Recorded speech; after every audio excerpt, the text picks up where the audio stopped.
What's going on, everybody? Alex here at Nickens Lawn and Landscape. Today's video we are going to be removing a track from my T180 Bobcat skid steer. It's a 2006, but I'm pretty sure it's the same for quite a few models, so I'm going to show you how we started.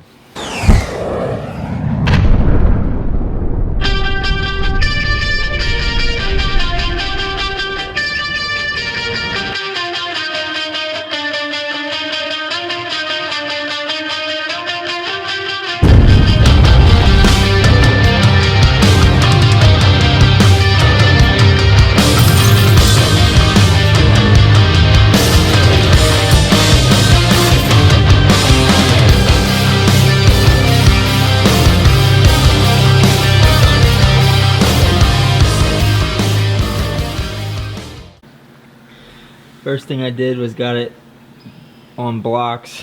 I've got some edger blocks and some 6x6 wooden blocks under there. Next thing I did, so it's about 2 inches off the ground roughly, or it was. I got the track somewhat loose now, but whenever I did it I could just slide my hand under there. I watched Jim Howe, I think Jim Howe Digs Dirt is his channel name. But I watched him to learn how to do this, but I'm going to share it for those that don't follow him. They can maybe see this and help them out. But anyway, you basically got these two openings here on your tracks, the one closest to the sprocket. You have a grease zert, and then you have a grease release, which you just loosen up. I think I used a 10mm socket. What is that there? Craftsman, yeah, 10mm. That's what I used on mine. It was on the top, but whenever I watched his video, I think his was on the bottom. So anyway, there's two in there. There's one like halfway up, and then there's one above that. Mine, like I said, the release was on the top. But basically, you loosen it up, and it lets all the grease out there. You can see it's not shooting any more out right now, so I'll pull it out and show you. But that's what came out. You can't see in there very well at all. Let me get my phone, see if I can light it up.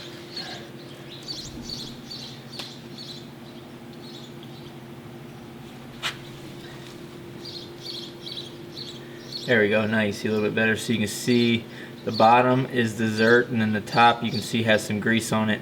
That was the release, and the top one, and you can just see some grease coming out right now. But basically, what goes on is there's a cylinder. You can see the cylinder there. But basically, when you release that grease, there's a cylinder that runs and pushes this idler out.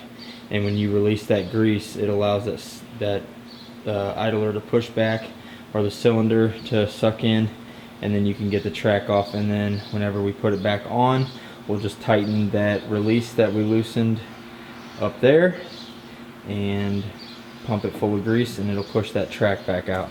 So on these machines, it's grease that holds the track in place, or that keeps the track properly tensioned. So I think all the grease that will come out just by releasing it has come out. And now what he did was took some wooden stakes and put them in the front on the idler, in between the teeth on the tracks, and reversed the machine basically, and that pushed it off that idler, and that pushed a lot more grease out. So that is the next step. So we've got some 2x2s here. I'm going to slide these in between the teeth on the tracks. I got 4 of them. And then I'm going to back up, and hopefully it's going to push that front idler back, and it's going to make it to where these teeth are not on that front idler, and I can pry the track off.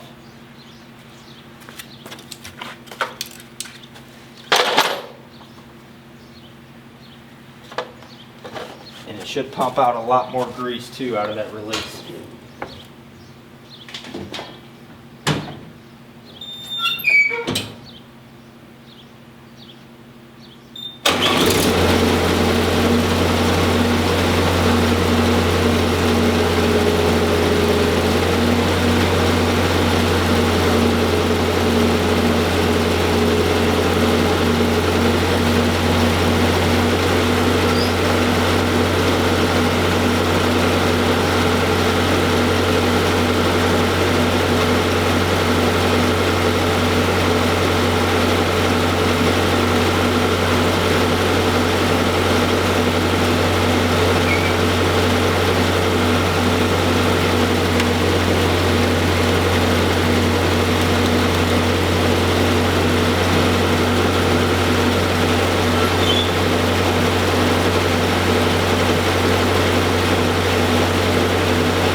Alright, so this video was just going to be a track removal, but that was just too quick and too easy and honestly too boring. So you guys are going to come with me and we're going to figure out this hydraulic leak. A little bit of background on what's going on. It's leaking somewhere around the sprocket area. It's been leaking for a while, a couple months, but it's progressively gotten worse, and it's pretty much to the point now where I don't want to take it out on jobs. We need to get this thing fixed and move on. So we're digging in. That's why I wanted to get the track off. Like I said, this is the first time I've ever taken a track off, but I know that is the first thing that had to be done to find this leak. And then I just removed a little cover I'm going to show you here in a second, and we're going to start trying to find this thing. So right here, it's just nasty. You can tell it's been leaking for a while, but that's the cover that went up in there. You got 3 bolts there holding it on, but I think I already kind of see where it's coming from here.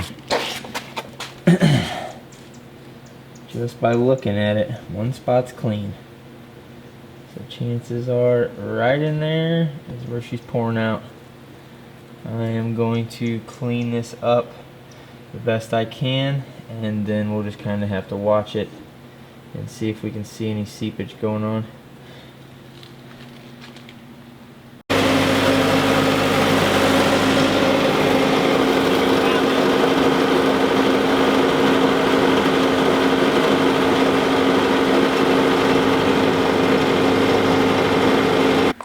Oh, that's it for sure. It's leaking bad. Camera is not on. There you go. You can see.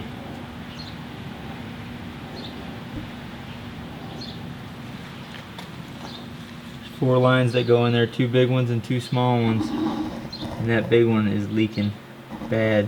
As far as a hydraulic leak goes, that should be pretty easy. Hopefully there's an O-ring in there and that will take care of it. It may even be loose. I think as far as hydraulic leaks go, I got pretty lucky. I think that's probably just an O-ring. You may have to buy that whole piece, but it's definitely not as bad as it could be.